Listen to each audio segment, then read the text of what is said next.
चाहूँगा कि यानी चंद बातें बताना चाहूँगा जो शहर मैसूर टीपू सुल्तान रहमतुल्लाह अलैह के हैं। ये हज़रत टीपू सुल्तान सिर्फ सल्तनत के बादशाह नहीं थे, ये इंसानियत के बादशाह थे, ये इंसानियत के राजा थे।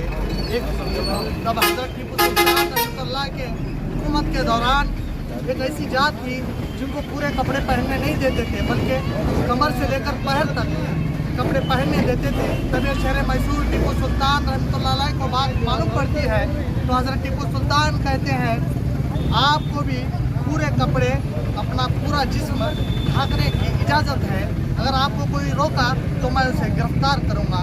ये इंसानियत के बादशाह थे। और मेरे भाई नासिर ने कहा रेशम का कपड़ा, रेशम का यहाँ पर कपड़ा नहीं था, जर्मनी से मशीन मंगाकर इस हिंदुस्तान को हमेशा डेवलप करने के लिए, तरक्की करने के लिए और सबको एक साथ लेकर चलने वाले कोई बादशाह थे तो हज़रत टीपू सुल्तान रहमतुल्लाह अलैह बादशाह थे। वो हिंदुस्तान के वो बादशाह थे।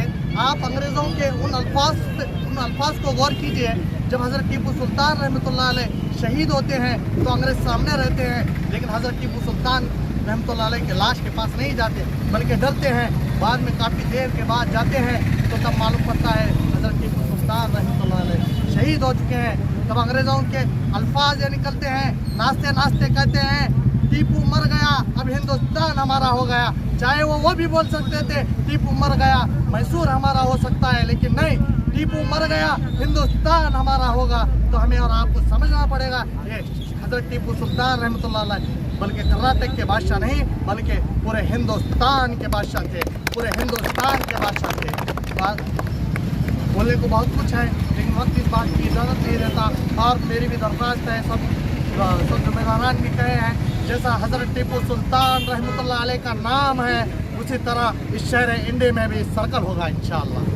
मैं इतना कहकर अपनी जगह लेना चाहूँगा। अस्सलाम वालेकुम।